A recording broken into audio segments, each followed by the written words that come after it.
Genesis chapter 16. Now Sarah, Abram's wife, bore him no children. She had an Egyptian slave girl whose name was Hagar.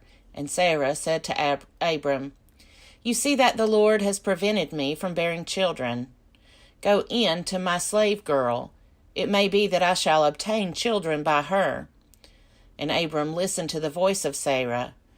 So after Abram had lived 10 years in the land of Canaan, Sarah, Abram's wife, took Hagar the Egyptian, her slave girl, and gave her to her husband Abram as a wife. He went in to Hagar, and she conceived. And when she saw that she had conceived, she looked with contempt on her mistress. Then Sarah said to Abram, "May the wrong done to me be on you. I gave my slave girl to your embrace, and when she saw that she had conceived, she looked on me with contempt. May the Lord judge between you and me." But Abram said to Sarah, "Your slave girl is in your power. Do to her as you please." Then Sarah dealt harshly with her, and she ran away from her. The angel of the Lord found her by a spring of water in the wilderness, the spring on the way to Shur. And he said, "Hagar, slave girl of Sarah, where have you come from, and where are you going?" She said, "I'm running away from my mistress Sarah." The angel of the Lord said to her, "Return to your mistress and submit to her." The angel of the Lord also said to her, "I will so greatly multiply your offspring that they cannot be counted for multitude." And the angel of the Lord said to her, "Now you have conceived and shall bear a son. You shall call him Ishmael, for the Lord has given heed to your affliction. He shall be a wild ass of a man, with his hand against everyone, and everyone's hand against him, and he shall live at odds with all his kin." So she named the Lord who spoke to her, "You are El Roi," for she said, "Have I really seen God and remained alive after seeing him?" Therefore the well was called Beer Lahai Roi. It lies between Kadesh and Bered. Hagar bore Abram a son, and Abram named his son, whom Hagar bore, Ishmael. Abram was 86 years old when Hagar bore him Ishmael. Genesis chapter 17. When Abram was 99 years old, the Lord appeared to Abram and said to him, "I am God Almighty. Walk before me and be blameless, and I will make my covenant between me and you, and will make you exceedingly numerous." Then Abram fell on his face, and God said to him, "As for me, this is my covenant with you. You shall be the ancestor of a multitude of nations. No longer shall your name be Abram, but your name shall be Abraham, for I have made you the ancestor of a multitude of nations. I will make you exceedingly fruitful, and I will make nations of you, and kings shall come from you. I will establish my covenant between me and you, and your offspring after you throughout their generations, for an everlasting covenant, to be God to you and to your offspring after you.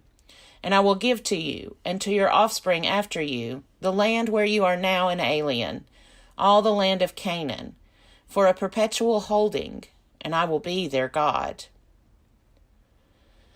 God said to Abraham, "As for you, you shall keep my covenant, you and your offspring after you throughout their generations. This is my covenant, which you shall keep, between me and you and your offspring after you. Every male among you shall be circumcised. You shall circumcise the flesh of your foreskins, and it shall be a sign of the covenant between me and you. Throughout your generations, every male among you shall be circumcised when he is 8 days old, including the slave born in your house and the one bought with your money from any foreigner who is not of your offspring. Both the slave born in your house and the one bought with your money must be circumcised. So shall my covenant be in your flesh, an everlasting covenant. Any uncircumcised male who is not circumcised in the flesh of his foreskin shall be cut off from his people. He has broken my covenant." God said to Abraham, "As for Sarah, your wife, you shall not call her Sarah, but Sarah shall be her name. I will bless her, and moreover I will give you a son by her. I will bless her, and she shall give rise to nations. Kings of peoples shall come from her.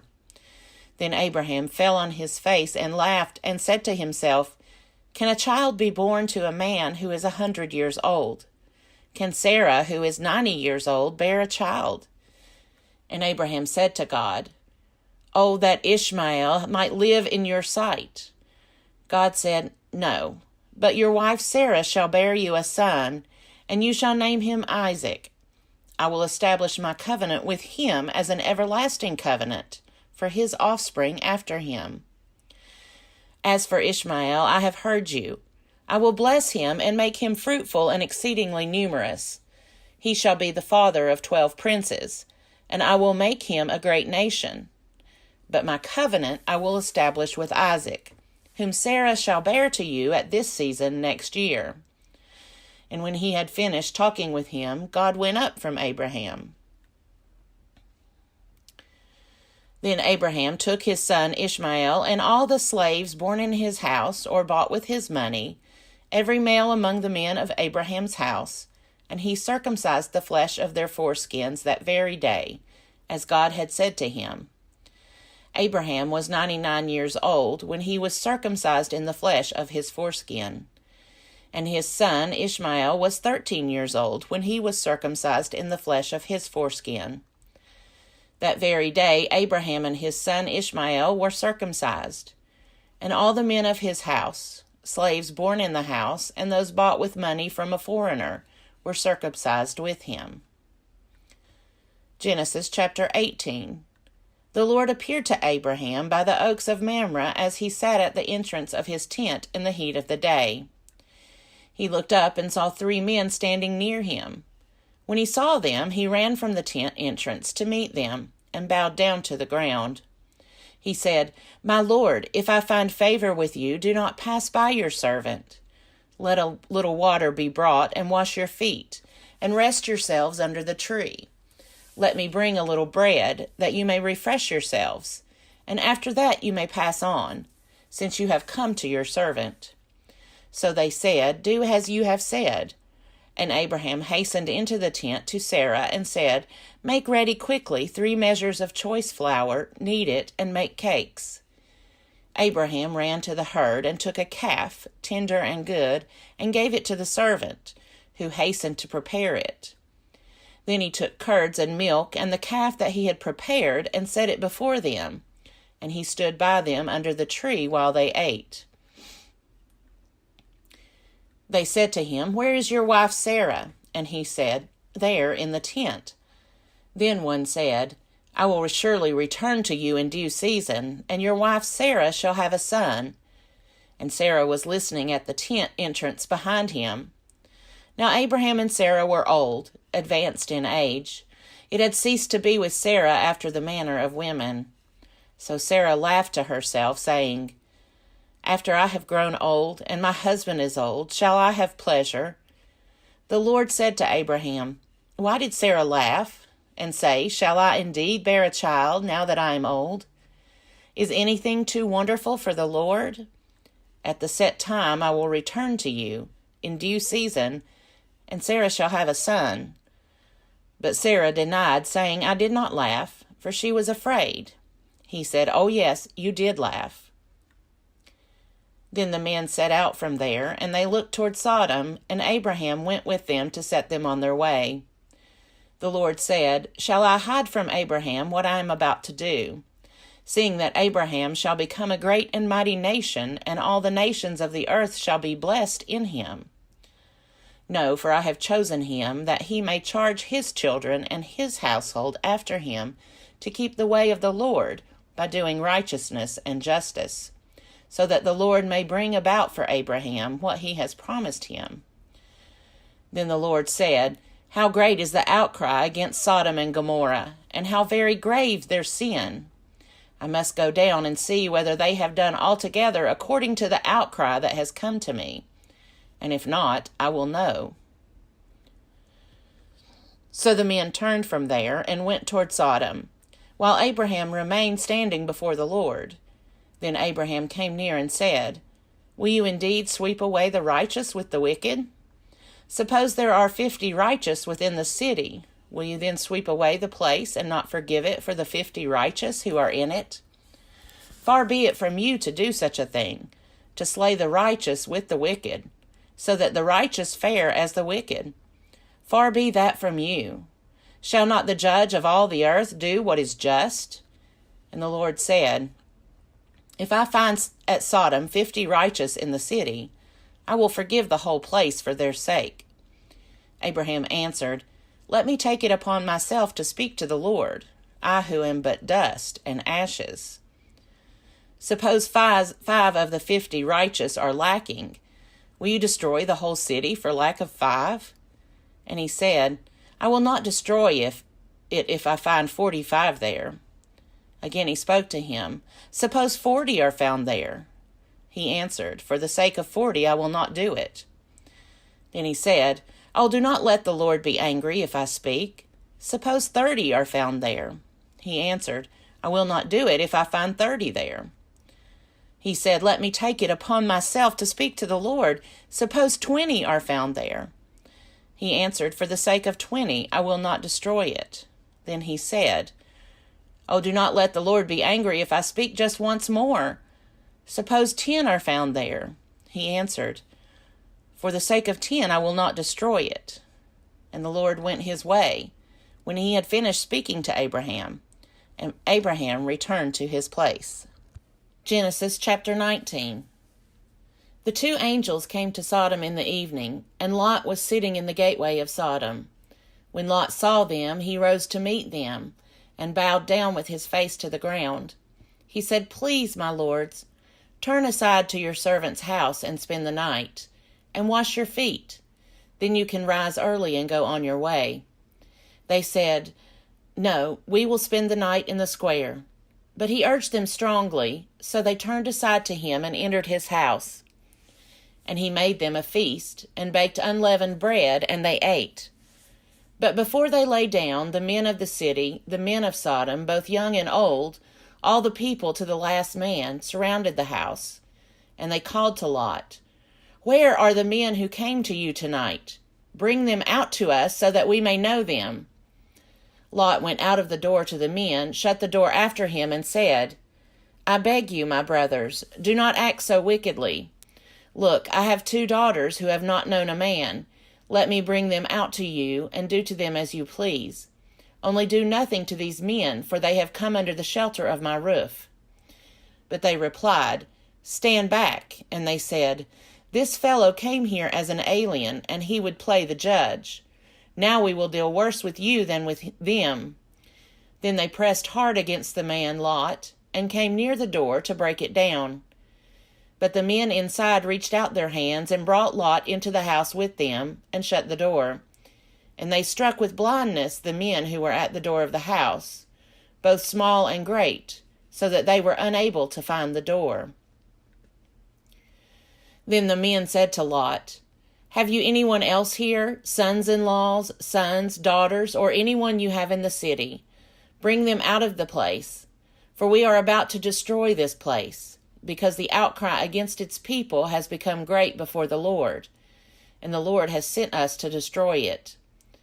So Lot went out and said to his sons-in-law, who were to marry his daughters, Up, get out of this place, for the Lord is about to destroy the city.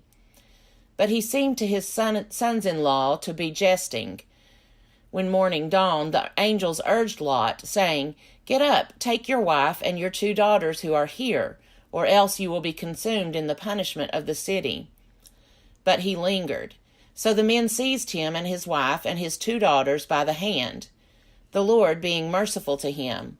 And they brought him out and left him outside the city.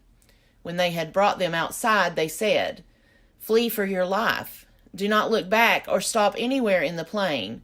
Flee to the hills, or else you will be consumed. And Lot said to them, Oh, no, my lords, your servant has found favor with you, and you have shown me great kindness in saving my life. But I cannot flee to the hills, for fear the disaster will overtake me and I die. Look, that city is near enough to flee to, and it is a little one. Let me escape there. Is it not a little one, and my life will be saved?" He said to him, "Very well, I grant you this favor too, and will not overthrow the city of which you have spoken. Hurry, escape there, for I can do nothing until you arrive there." Therefore the city was called Zoar. The sun had risen on the earth when Lot came to Zoar. Then the Lord rained on Sodom and Gomorrah sulfur and fire from the Lord out of heaven, and he overthrew those cities, and all the plain, and all the inhabitants of the cities, and what grew on the ground. But Lot's wife behind him looked back, and she became a pillar of salt. Abraham went early in the morning to the place where he had stood before the Lord, and he looked down toward Sodom and Gomorrah, and toward all the land of the plain, and saw the smoke of the land going up like the smoke of a furnace. So it was that, when God destroyed the cities of the plain, God remembered Abraham, and sent Lot out of the midst of the overthrow, when he overthrew the cities in which Lot had settled. Now Lot went up out of Zoar and settled in the hills with his 2 daughters, for he was afraid to stay in Zoar. So he lived in a cave with his 2 daughters. And the firstborn said to the younger, "Our father is old, and there is not a man on earth to come into us after the manner of all the world. Come, let us make our father drink wine, and we will lie with him, so that we may preserve offspring through our father." So they made their father drink wine that night, and the firstborn went in and lay with her father. He did not know when she lay down or when she rose. On the next day the firstborn said to the younger, "Look, I lay last night with my father. Let us make him drink wine tonight also, then you go in and lie with him, so that we may preserve offspring through our father."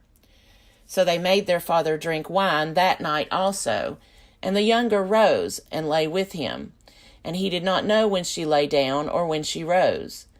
Thus both the daughters of Lot became pregnant by their father. The firstborn bore a son and named him Moab. He is the ancestor of the Moabites to this day. The younger also bore a son and named him Ben-Ammi. He is the ancestor of the Ammonites to this day.